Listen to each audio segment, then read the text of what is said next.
ओम शांति। ओम शांति। आज की तारीख है 30 सितंबर 2020। साकार महावाक्य बाबा कहते, मीठे बच्चे, सबसे पहले यही ख्याल करो कि मुझ आत्मा पर जो कट चढ़ी हुई है वह कैसे उतरे। सबसे पहले बाबा कहते, मीठे बच्चे। ठीक, अब मीठे बच्चे कह के बाबा क्या कहते कि सबसे पहले यही ख्याल करो, माना आप अपने आप में ये विचार करो कि ये जो कट चढ़ी आत्मा पर वो कैसे उतरे। क्योंकि चुंबक की तरफ सुई तब खींचती है जब कट उतरती है। अब आत्मा परमात्मा की तरफ तब खींचेगी जब विकर्मों का बोझा उतरेगा। ये जो पाप कर्मों की कट है, ये जितना जितना उतरती जाएगी उतना खींच होगी बाबा की तरफ। तो सुनो, सबसे पहले यही ख्याल करो कि मुझ आत्मा पर जो कट चढ़ी हुई है वह कैसे उतरे। सुई पर जब तक कट होगी, माना जंक होगी, तब तक चुंबक खींच नहीं सकता।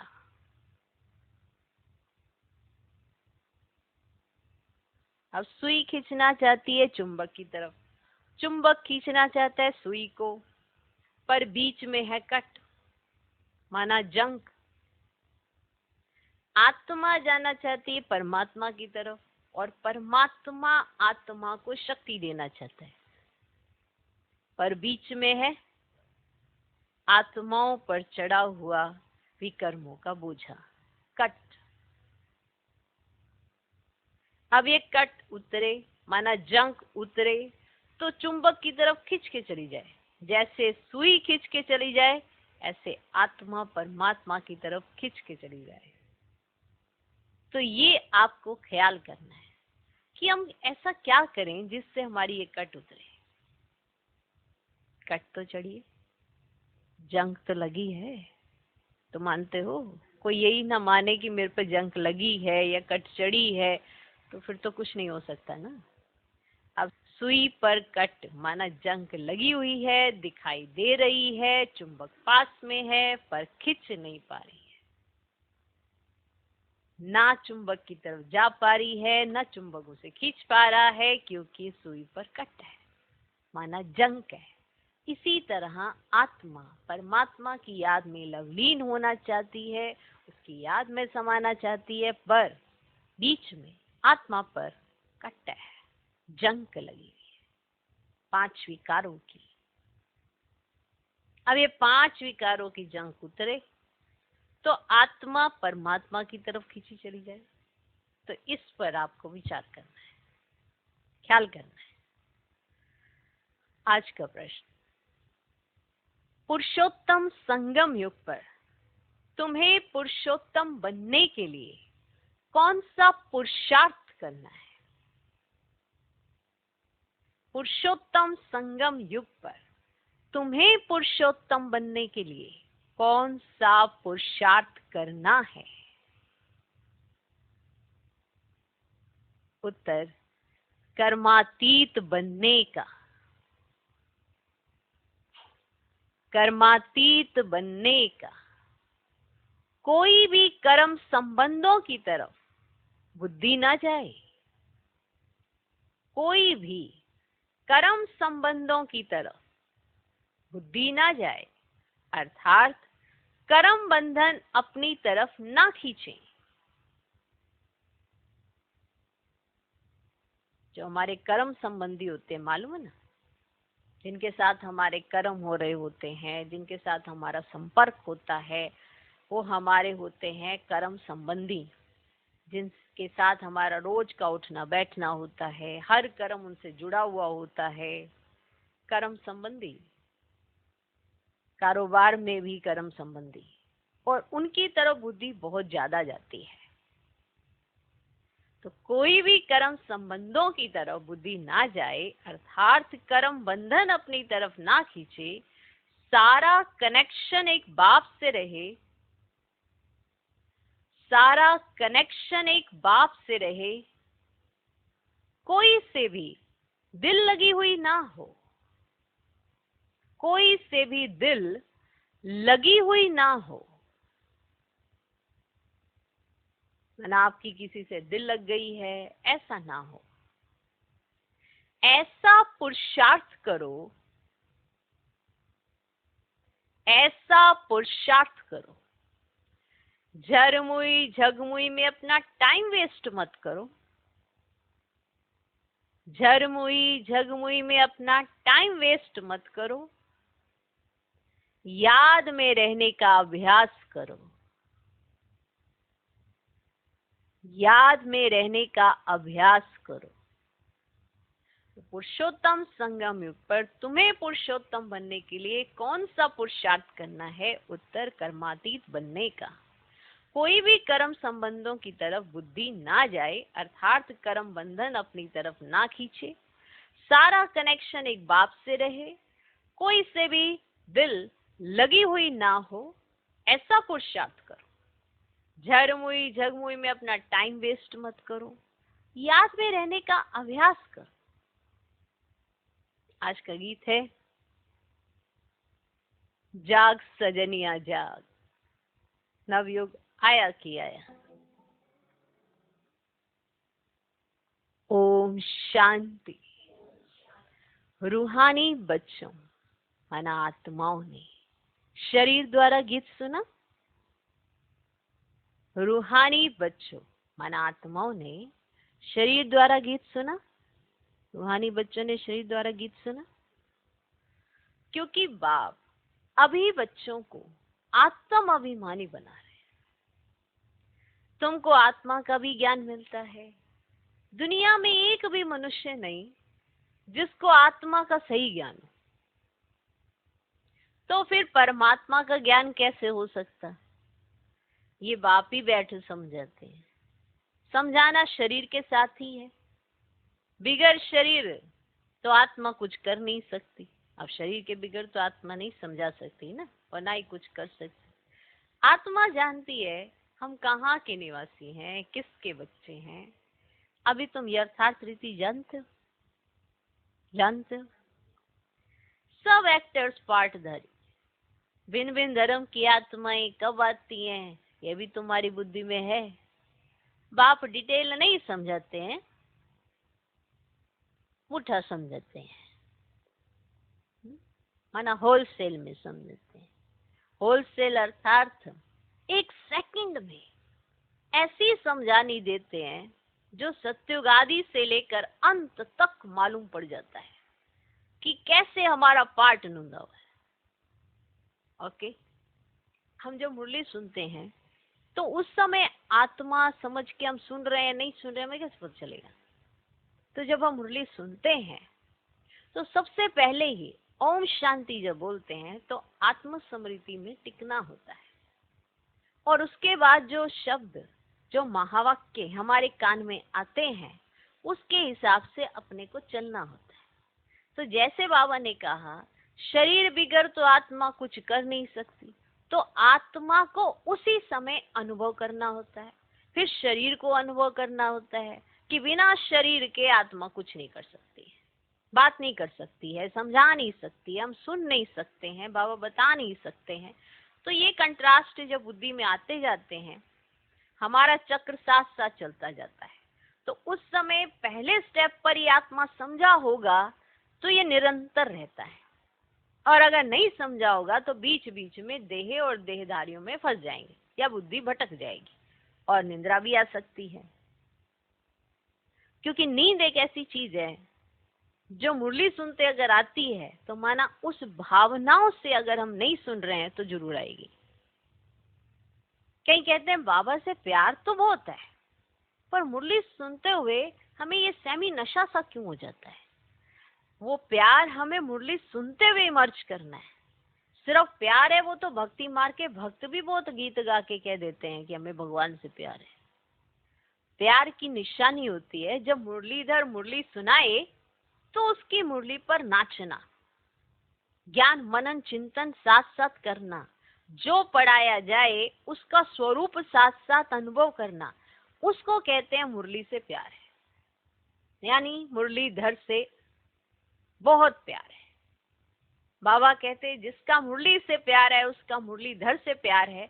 तो इसका भाव ये है कि सारे दिन में कितनी बार मुरली पढ़ी इस बात पे नहीं है कि जब आप सुन रहे थे या जब आप पढ़ रहे थे तो उस समय आप कितना उसमें इन्वॉल्व हुए, कितना आपने उसको ग्रहण किया, वो वाला प्यार है।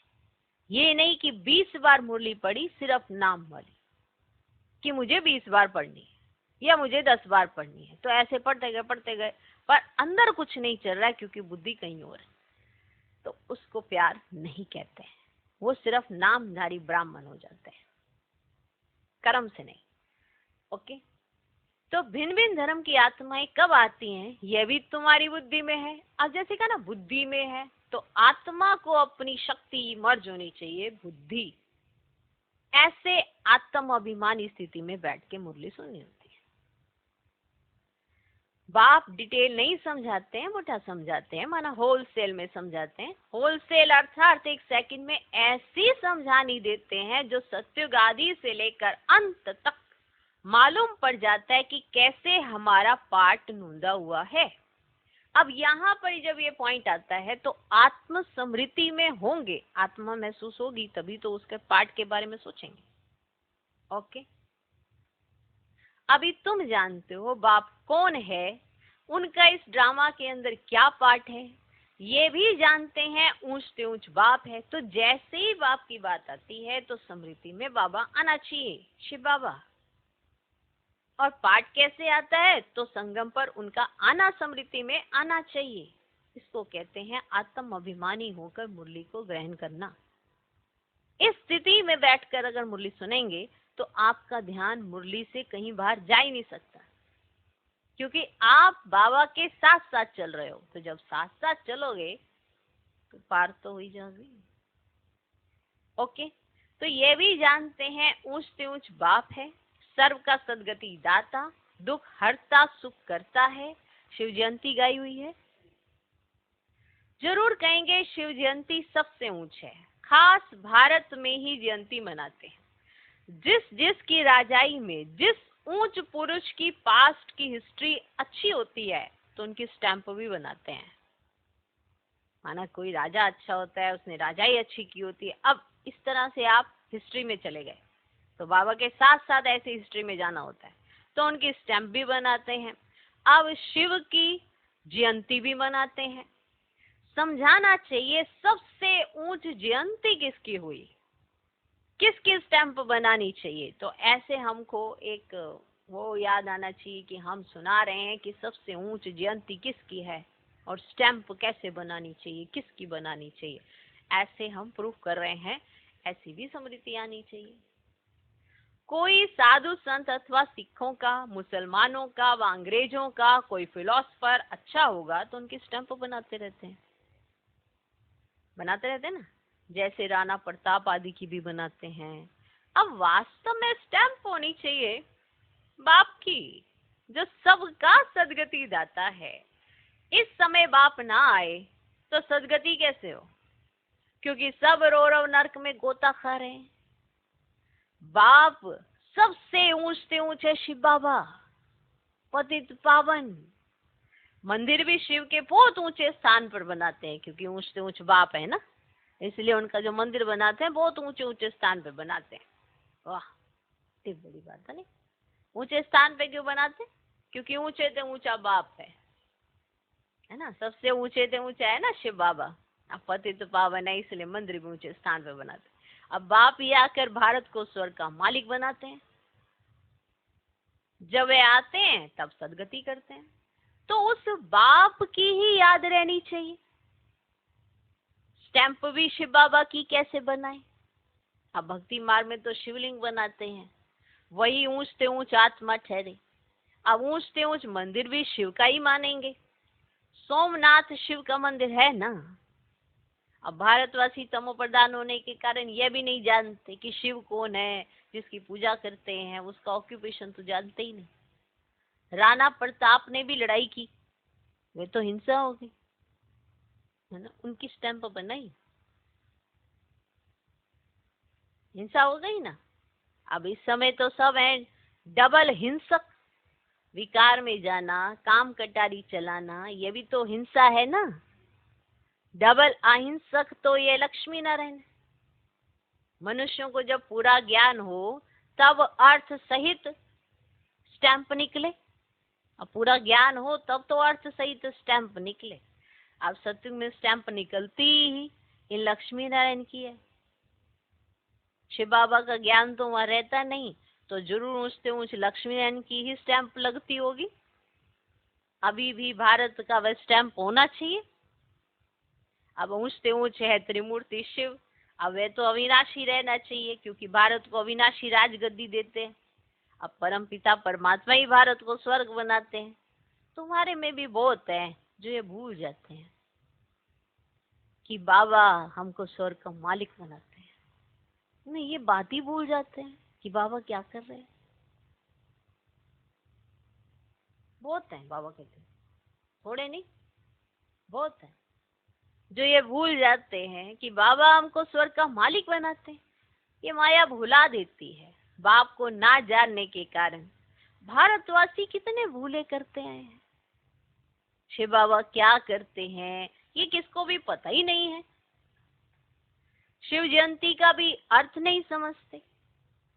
ये नॉलेज सिवाय बाप के और कोई को नहीं है। किसी के पास है नहीं। अभी तुम बच्चों को बाप समझाते हैं, तुम औरों पर भी रहम करो, अपने ऊपर भी आप ही रहम करो। टीचर पढ़ाते हैं, ये भी रहम करते हैं ना। अब ये भी तो रहम है, टीचर पढ़ा रहे हैं तो ये भी कहते हैं मैं टीचर हूँ, तुमको पढ़ाता हूँ। वास्तव में इसका नाम पाठशाला भी नहीं कहेंगे, है ना। ऐसे बाबा ना मन चिंतन करते रहते हैं ना, ऐसे कहते, वास्तव में पाठशाला भी नहीं कहेंगे।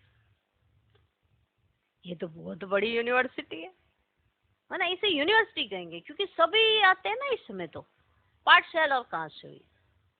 और बाकी तो सब हैं झूठे ना। भाई कोई सारी यूनिवर्स के लिए कॉलेज तो है ही नहीं, तो यूनिवर्सिटी है ही एक बाप की, जो सारे विश्व की सदगति करते हैं, है ना। अब देखो विश्व की सदगति करते हैं, स्टैंप होनी चाहिए। अब इसे पाठशाला भी नहीं कहेंगे। कई बार बाबा कहते पाठशाला है, जैसे तुम बैठे हो, बाप बैठे है, पढ़ा रहे, टीचर है। तो ऐसे जब बाबा ऐसे ऐसे ज्ञान मुरली चलती है ना बाबा की, ऐसे बहुत सी बातें बताते हैं, ये ऐसे नहीं ऐसे होना चाहिए, ऐसे नहीं ऐसे होना चाहिए। तो बाबा की ज्ञान मुरली के साथ हमें भी चलना चाहिए। ऐसे शब्दों की पकड़ा पकड़ाई नहीं करनी है, शब्द पकड़ के बैठ जाओ। भाव देखो कैसे बाबा का एकदम ज्ञान सागर कैसे मन उड़ेल रहा है, इतने ज्ञान देता है। कहना क्या चाहते हैं कि पूरे विश्व की आत्माएं जिनका कल्याण करने के लिए, जिनके दुख हरने के लिए, जिनकी सदगति करने के लिए, व्यक्ति तो क्या प्रकृति की भी सदगति करने के लिए जो आता है, और सारे उसके पास आके पढ़ सकते हैं। तो ये यूनिवर्सिटी है ना, जहाँ यूनिवर्स पढ़ सकता हो। आई समझ? तो यूनिवर्सिटी है ही एक बाप की, जो सारे विश्व की सदगति करते हैं। वास्तव में यूनिवर्सिटी ये एक ही है, क्योंकि अब ये यूनिवर्सिटी शब्द अगर दूसरी यूनिवर्सिटी पे लगाएं तो वहां तो सारे विश्व के नहीं पढ़ सकते हैं ना। अब वास्तव में यूनिवर्सिटी ये एक ही है। इन द्वारा ही सब मुक्ति, जीवन मुक्ति में जाते हैं, अर्थात शांति और सुख को प्राप्त करते हैं। यूनिवर्स तो यह हुआ ना, हुआ ना। इसलिए बाबा कहते डरो मत।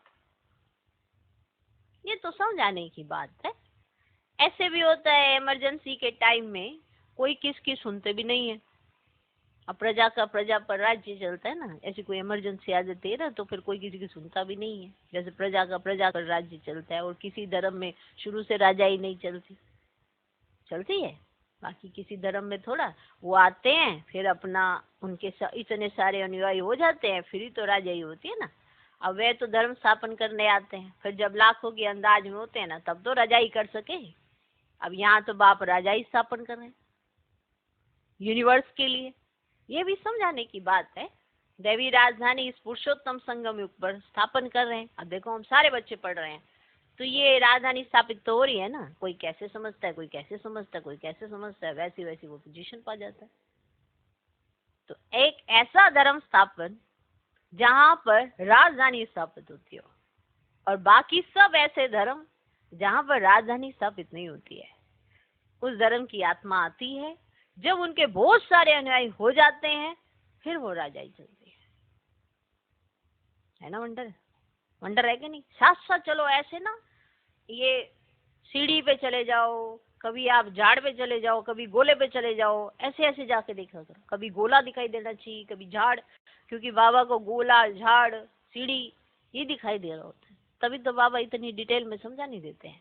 और उसको समझने के लिए आप भी कभी झाड़ में चले जाओ, कभी सीढ़ी पे। जब बाबा सीढ़ी पे ले जाए तो सीढ़ी पे चले। बाबा सीढ़ी बोलेगा नहीं, पर जब उस तरह से बात कर रहे हो तो सीढ़ी पे जाके खड़े हो जाना चाहिए, फिर झाड़ में देख लेना चाहिए, फिर गोले पे चले जाना चाहिए। जैसे ऐसे ऐसे निकल रही हैं, ऐसे ऐसे शाखाएं निकलती हैं, ऐसे कैसे धर्म आते हैं, तो उसमें चक्र को देख लेना चाहिए। तो ऐसे बाबा जब बताते हैं, अब त्रिमूर्ति को देख लेना चाहिए, तो वो चित्र सारे स्मृति में होने चाहिए, फिर आप वहां जाके उन चित्रों को देखने लगे। ऐसे मुरली के साथ चलना होता है, ठीक है। तो ये भी समझाने की बात है। दैवी राजधानी इस पुरुषोत्तम संगम युग पर स्थापन कर रहे हैं। बाबा ने समझाया है, कृष्ण, नारायण, राम आदि के काले चित्र भी तुम हाथ में उठाओ, ठीक है। मैंने जब किसी को समझा रहे हो ना, तो उनके काले चित्र भी हाथ में उठा के चलो, फिर समझाओ ये कृष्ण को श्याम सुंदर क्यों कहते हैं। अब सुंदर था, फिर श्याम कैसे बनते हैं। अब भारत ही हेविन था, अब हेल है। हेल अर्थात काला, हेविन अर्थात गोरा। अब हेल में सारे काले, तो जितने भी चित्र बनाए वो भी काले कर दिए, क्योंकि खुद काले, तो उन्होंने कहा ये भी काले, ठीक। और हेविन अर्थात गोरा। राम राज्य को दिन, रावण राज्य को रात कहा जाता है। तो तुम समझा सकते हो देवताओं को काला क्यों बनाया। अब बाप बैठ समझाते हैं, तुम हो अभी पुरुषोत्तम संगम युग पर, वे नहीं है। तुम तो यहाँ बैठे हो ना, यहाँ तुम हो इस संगम युग पर, पुरुषोत्तम बनने का पुरुषार्थ कर रहे हो, और विकारी पतित मनुष्यों से तुम्हारा कोई कनेक्शन ही नहीं है। हाँ, अभी कर्मातीत अवस्था नहीं हुई है, इसलिए कर्म संबंधों से भी दिल लग जाती है, समझे। विकारी पतित मनुष्यों से तुम्हारा कोई कनेक्शन नहीं है, क्योंकि अब आप संगम युग पर आ गए, अब वो कलयुग के अंदर है, तो ऐसे तुम्हारा कोई कनेक्शन नहीं है। पर हाँ, अभी तुम्हारी कर्मातीत अवस्था नहीं हुई है, इसीलिए क्या हो जाता है, कर्म संबंधों से भी दिल लग जाती है। माना जो कर्म संबंधी होते हैं ना, साथ में जो कर्म करते हैं, वो भी याद आने लग जाते हैं, उनसे भी दिल लग जाती है। अब कर्मातीत बनना, उसके लिए चाहिए याद की यात्रा। बाप समझाते, तुम आत्मा हो, तुम्हारा परमात्मा बाप के साथ कितना लव होना चाहिए। अब किसी को अपने मित्र याद आ जाते हैं, क्लास के सखियां याद आ जाती है, सखा याद आ जाते हैं, ये सब क्या है, ये कर्म संबंधी है। ये क्यों याद आ रहे हैं, तो ये सारे कौन है, कर्म संबंधी। तो यहाँ तुम तो हो संगम युग पर, वो सब कहाँ है, कलयुग में। तो विकारी पतित मनुष्य से तुम्हारा कोई कनेक्शन ही नहीं है। हाँ, अभी कर्मातीत अवस्था नहीं हुई है, इसलिए कर्म संबंधों से ही दिल लग जाती है। कर्मातीत बनना, उसके लिए चाहिए याद की यात्रा। बाप समझाते, तुम आत्मा हो, तुम्हारा परमात्मा बाप के साथ कितना लव होना चाहिए। तुम आत्मा, बाप परमात्मा, तो तुम्हारा लव कितना होना चाहिए। ओहो, बाबा हमको पढ़ाते हैं, वह उमंग कोई में रहता ही नहीं है। माया घड़ी घड़ी दे अभिमान में ला देती है। जबकि समझते हो शिव बाबा हम आत्माओं से बात कर रहे हैं, तो वह कशिश, वह खुशी रहनी चाहिए ना। जिस सुई पर जरा भी जंक नहीं होगी, वह चुंबक के आगे तुम रखेंगे तो फट से चटक जाएगी। जिस सुई के ऊपर कोई भी जंक नहीं है, उसको रखो चुंबक के आगे, तो फट से चुंबक की तरफ खिंच जाती है, चटक जाती है। थोड़ी भी कट होगी तो चटकेगी नहीं, कशिश नहीं होगी। जहां से नहीं होगी फिर उस तरफ से चुंबक खींचेंगे। बच्चों में कशिश तब होगी जब याद की यात्रा पर होंगे। कशिश नहीं होती है क्योंकि कट चढ़ी हुई है। तुम बहुत याद में रहते हो तो विक्रम भस्म होते हैं। अच्छा, फिर अगर कोई पाप करते तो वह 100 गुना दंड हो जाता है। कट चढ़ जाती है, याद नहीं कर सकते। अपने को आत्मा समझ बाप को याद करो। याद भूलने से कट चढ़ जाती है। याद में रहोगे कट उतर जाएगी, याद में नहीं रहोगे कट चढ़ जाएगी। तो वह कशिश लव नहीं रहता। याद भूलने से कट चढ़ जाती है, जंक लग जाती है, फिर वह कशिश नहीं रहती, वह लव नहीं रहता। कट उतरी हुई होगी तो लव होगा, खुशी भी होगी, चेहरा खुशनुमा रहेगा।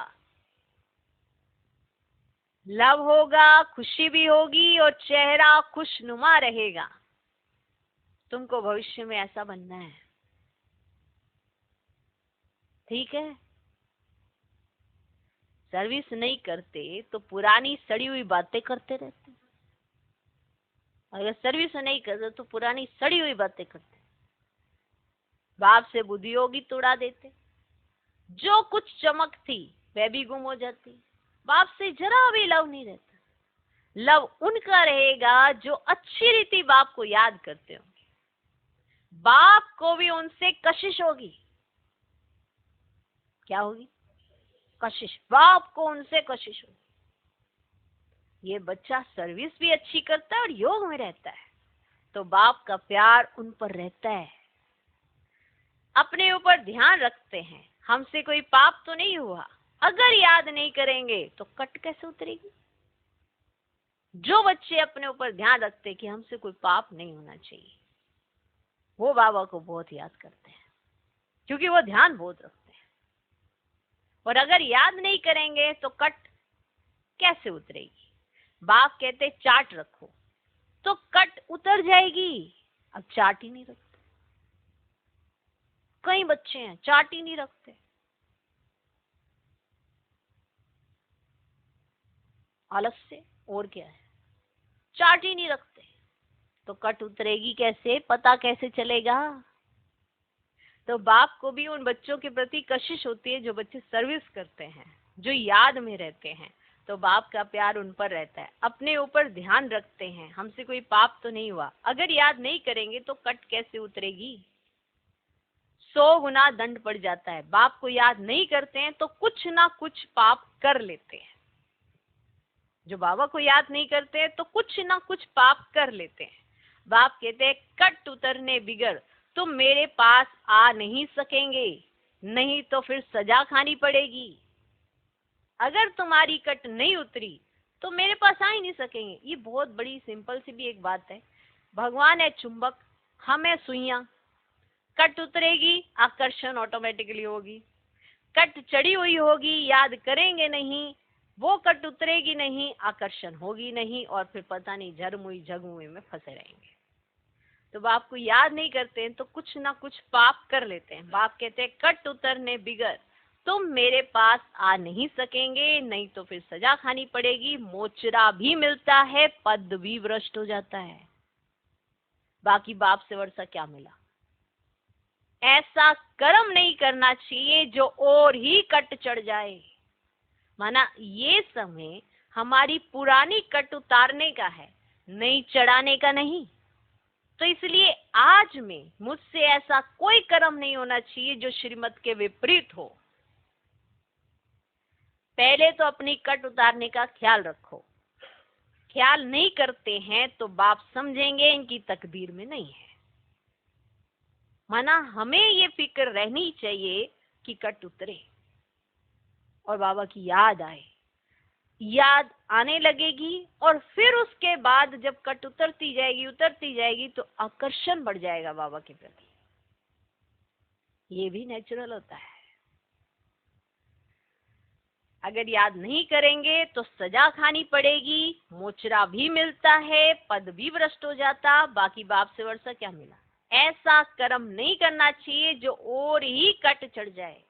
पहले तो अपनी कट उतारने का ख्याल रखो। ख्याल नहीं करते हैं तो फिर बाप समझेंगे इनकी तकदीर में नहीं है। क्वालिफिकेशन चाहिए, ठीक है, क्या चाहिए? क्वालिफिकेशन चाहिए, अच्छे करेक्टर्स चाहिए। तो बाबा के इतने समझाने पर अगर नहीं समझते हैं तो बाबा समझेंगे कि तकदीर में नहीं है। क्वालिफिकेशन चाहिए, माना ज्ञान चाहिए, हर बात का ज्ञान चाहिए, अच्छे करेक्टर्स चाहिए। याद रखना, आत्मा को आत्मा के गुणों में धारण कराना है, ये प्रैक्टिकल होना चाहिए। क्वालिफिकेशन चाहिए, अच्छे करेक्टर्स चाहिए। लक्ष्मी नारायण के कैरेक्टर तो गाए हुए हैं। इस समय के मनुष्य उन्हों के आगे अपना कैरेक्टर वर्णन करते हैं। अब आप खुद सोच लें कि इनके आगे इनके कैरेक्टर का गायन करते हैं और अपना कैरेक्टर जो नहीं है उसका वर्णन करते हैं कि आप क्या हैं और हम क्या हैं। शिव बाबा को जानते ही नहीं, सदगति करने वाला तो वही है। सन्यासियों के पास जाते हैं परंतु सर्व का सदगति दाता है ही एक। तो एक पॉइंट जो शुरू से चला आ रहा है कि सर्व का सदगति दाता एक है। कैसे है, क्या स्टैंप है, क्यों है, कैसे दुख हरता सुख करता है, चिंतन जब करोगे ना तो बहुत मजा आता है। बाप ही स्वर्ग की स्थापना करते हैं, फिर तो नीचे उतरना है। बाप के सिवाय कोई पावन बना ना सके। मनुष्य खड्डे के अंदर जाकर बैठते हैं, खड्डा करेंगे फिर उसमें बैठ जाएंगे। इससे तो गंगा में जाकर बैठे तो साफ हो जाए, क्योंकि पतित पावनी गंगा कहते हैं ना।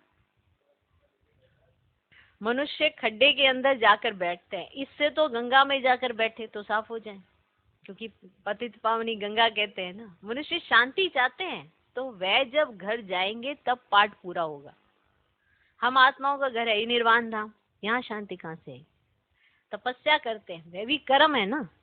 अब तपस्या करना ये भी तो एक कर्म है, बैठना ये भी तो एक कर्म है, उठना, खड़े होना, चलना, ये सब कर्म में आता है। वो सोचते हैं हम कोई कारोबार नहीं कर रहे या हम ऐसे कर्मंदियों से कोई काम नहीं कर रहे हैं तो उसको कर्म समझते हैं। लेकिन आप एक स्थान पर बैठे, ये भी तो कर्म है ना।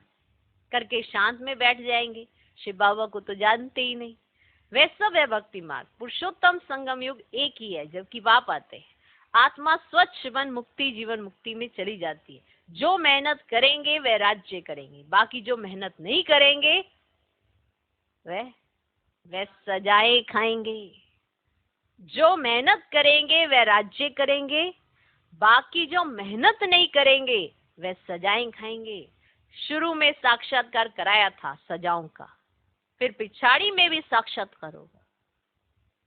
देखेंगे हम श्रीमत पर ना चले तब ये हाल हुआ है। बच्चों को कल्याणकारी बनना है, बाप और रचना का परिचय देना है। जैसे सुई को मिट्टी के तेल में डालने से कट उतर जाती है, वैसे बाप की याद में रहने से भी कट उतरती है। नहीं तो वह कशिश, वह लव बाप में नहीं रहता है। कट होगी ना कशिश होगी ना लव महसूस कर पाएंगे। कई कहते हैं मेरा लव उतना क्यों नहीं है जितना आपका। कट चढ़ी हुई है, वरना ऐसी कोई सुई नहीं जो चुंबक की तरफ आकर्षित ना होती हो। तो ऐसी कोई भी आत्मा नहीं जो परमात्मा की तरफ आकर्षित ना होती हो। लेकिन सब आत्माओं पर कट चढ़ी हुई है, इसीलिए आकर्षण नहीं होता है, इसीलिए कशिश नहीं होती है, इसीलिए लव नहीं होता है। लव सारा चला जाता है मित्र संबंधियों आदि में।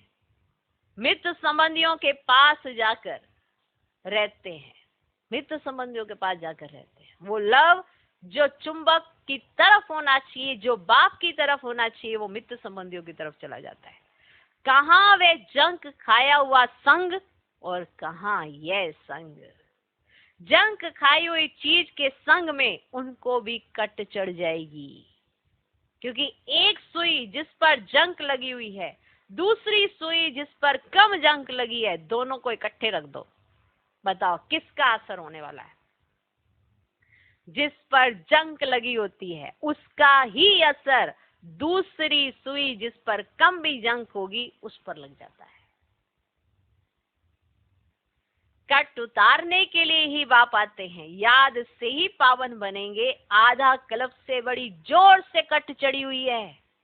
अब बाप चुंबक कहते हैं मुझे याद करो। तो आज सुई और चुंबक, कट और कशिश, इसका अंतर अपनी बुद्धि में स्पष्ट कर लेना। बुद्धि का योग जितना मेरे साथ होगा उतनी कट उतरेगी। नई दुनिया तो बननी ही है। सत्युग में पहले बहुत छोटा झाड़ होता है देवी देवताओं का, फिर वृद्धि को पाते हैं। यहां से ही तुम्हारे पास आकर पुरुषार्थ करते रहते हैं। ऊपर से कोई नहीं आते हैं, सब यहीं से आते हैं। जैसे और धर्मों वालों के ऊपर से आते हैं ना, यहाँ तुम्हारी राजधानी तैयार हो रही है। सारा मदार पढ़ाई पर है, बाप की श्रीमत पर चलने पर है। सारा मदार बाप की श्रीमत पर चलने पर है। बुद्धि योग बाहर जाता रहता है तो भी कट लग जाती है। बाबा महावाक्य सुनाए और बुद्धि बाहर भटकने जाए तो कट चढ़ जाती है। यहाँ आते हैं तो सब हिसाब किताब चुकतू कर जीते जी सब कुछ खत्म करके आते हैं। सन्यासी भी सन्यास करते हैं तो भी कितने समय तक सब याद आता रहता है उन्हें। तुम बच्चे जानते हो अभी हमको सत्य का संग मिलता है, हम अपने बाप की ही याद में रहते हैं। मित्र संबंधियों आदि को जानते तो है ना, गृहस्थ व्यवहार में रहते, कर्म करते, बाप को याद करते हैं। पवित्र बनना है, औरों को भी सिखाना है। देखो हम जब बाबा के बनते हैं तो हमें मित्र संबंधी की याद बहुत सहजता से उतर जाती है, क्योंकि बाबा की तरफ आकर्षित हो जाते हैं। लेकिन सन्यासियों को उनकी बुद्धि से निकालने में मेहनत लगती है, क्योंकि वो अपने ऊपर स्ट्रेस दे रहे होते हैं। उनके पास ज्ञान नहीं होता उस चीज का कि क्यों उतारनी है, कैसे उतारनी है, आत्मा को कैसे महसूस करना है। लेकिन हमें बाबा का ज्ञान मिलता है तो बहुत सहजता से वो चीजें निकल जाती है। गृहस्थ व्यवहार में रहते, कर्म करते, बाप को याद करते हैं, पवित्र बनना है, औरों को भी सिखाना है, फिर तकदीर में होगा तो चल पड़ेंगे। ब्राह्मण कुल का ही नहीं होगा तो देवता कुल में कैसे आएगा। बहुत सहज पॉइंट्स दी जाती है जो झट किसकी बुद्धि में बैठ जाए। विनाश काले विपरीत बुद्धि वाला चित्र भी क्लियर है। अब वह सावरेंटी तो है नहीं, दैवी सावरेंटी थी जिसको स्वर्ग कहा जाता था। अभी तो पंचायती राज्य है, समझाने में कोई हर्जा नहीं है, परंतु कट निकली हुई हो तो कोई को तीर लगे। पहले कट निकालने की कोशिश करनी चाहिए। अपना कैरेक्टर देखना है, वरना आप किसी को समझाएंगे तो पहले आपका कैरेक्टर भी अच्छा होना चाहिए। आपकी बात करने का तरीका कितना अच्छा होना चाहिए। ये आप चाहते हैं आपसे हर कोई अच्छे से बात करे, पर आप किसी से अच्छे से बात नहीं करते, तो फिर आप चाहते क्यों हैं? फिर आपसे भी सारे ऐसी ही बात करेंगे। इसलिए अपना कैरेक्टर देखना है। रात दिन हम क्या करते हैं? रात दिन हम क्या करते हैं चेक करो। किचन में भी भोजन बनाते, रोटी पकाते, जितना हो सके याद में रहो। घूमने जाते तो भी याद में। बाप सबकी अवस्था को तो जानते हैं ना। झरमुई झगमुई करते हैं तो फिर कट और ही चढ़ जाती है। जैसे इधर उधर की बातें किसकी इसकी उसकी करते हैं तो कट और चढ़ जाती है। पर चिंतन की कोई बात नहीं सुनो। किसी के बारे में कोई बात करे सुनना ही नहीं है। हमें अपना चिंतन करना है, हमें अपने कैरेक्टर सुधारने हैं। दूसरों के कैरेक्टर की जिम्मेवारी आपके ऊपर नहीं। आप अपना कैरेक्टर अच्छा बनाओ तो आपके कैरेक्टर का प्रभाव दूसरे पे पड़ेगा। पर चिंतन की कोई बात नहीं सुनो। अच्छा, मीठे मीठे सिकिलरे बच्चों प्रति माता पिता बाप दादा का याद प्यार और गुड मॉर्निंग। रूहानी बाप की रूहानी बच्चों को नमस्ते। हम रूहानी बच्चों की भी रूहानी बाप को नमस्ते नमस्ते नमस्ते। Good morning good morning good morning. धारणा के लिए मुख्य सार पहला पॉइंट, जैसे बाप टीचर रूप में पढ़ाकर सब पर रहम करते हैं।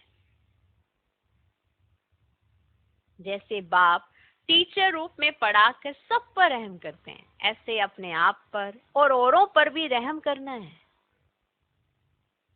ऐसे अपने आप पर और औरों पर भी रहम करना है। पढ़ाई और श्रीमत पर पूरा ध्यान देना है। अपने करैक्टर सुधारने हैं। पढ़ाई और श्रीमत पर पूरा ध्यान देना है। अपने करैक्टर सुधारने हैं।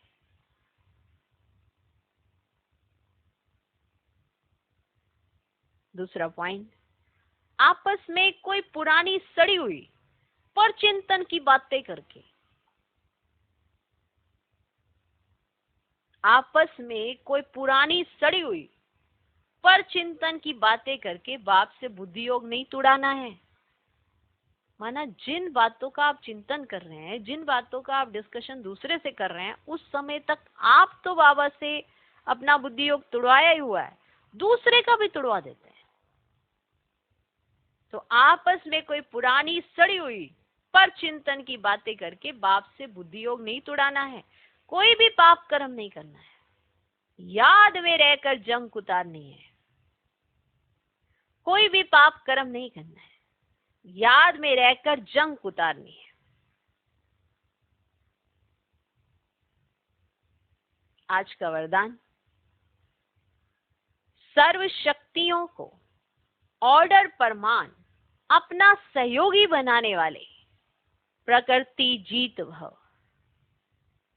सर्व शक्तियों को ऑर्डर परमान अपना सहयोगी बनाने वाले प्रकृति जीत भव।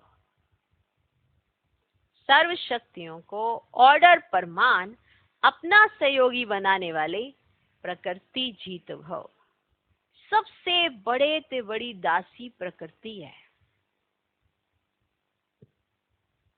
जो बच्चे प्रकृति जीत बनने का वरदान प्राप्त कर लेते हैं, उनके ऑर्डर परमान सर्व शक्तियां और प्रकृति रूपी दासी कार्य करती है, अर्थात समय पर सहयोग देती है। लेकिन यदि प्रकृति जीत बनने के बजाय अलबेलेपन की नींद में व अल्पकाल की प्राप्ति के नशे में व व्यर्थ संकल्पों के नाच में मस्त होकर अपना समय गवाते हो, तो शक्तियां ऑर्डर पर कार्य नहीं कर सकती। इसलिए चेक करो कि पहले मुख्य, बहुत अच्छा पॉइंट है, कि पहले मुख्य संकल्प शक्ति, निर्णय शक्ति और संस्कार की शक्ति तीनों ही ऑर्डर में हैं। चेक करो, ये तीन शक्तियों से आप चेक कर सकते हो। संकल्प शक्ति कि जो संकल्प आपको आने चाहिए, क्या वो आते हैं या कोई और आते हैं। आपका अपने संकल्पों पर कंट्रोल कितना है, संकल्प शक्ति। दूसरा निर्णय शक्ति कि आप कितनी जल्दी किसी भी बात का निर्णय श्रीमत परमान ले पाते हैं, निर्णय शक्ति। और तीसरा संस्कार की शक्ति, माना जो आत्मा के अनादि अविनाशी संस्कार हैं, क्या वो काम करते हैं आपके साथ, या कुछ पुराने स्वभाव संस्कार में आप आत्मा के अनादि अविनाशी संस्कार भूल जाते हैं।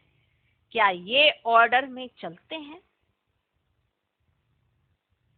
तो सबसे बड़े से बड़ी दासी प्रकृति है। जो बच्चे प्रकृति जीत बनने का वरदान प्राप्त कर लेते हैं, उनके ऑर्डर परमान सर्व शक्तियां और प्रकृति रूपी दासी कार्य करती है, अर्थात समय पर सहयोग देती है।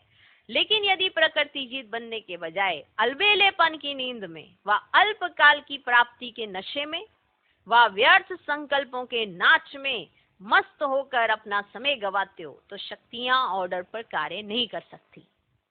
3 पॉइंट हैं, अलबेलेपन की नींद, अल्पकाल की प्राप्ति का नशा और तीसरा व्यर्थ संकल्पों के नाच में मस्त।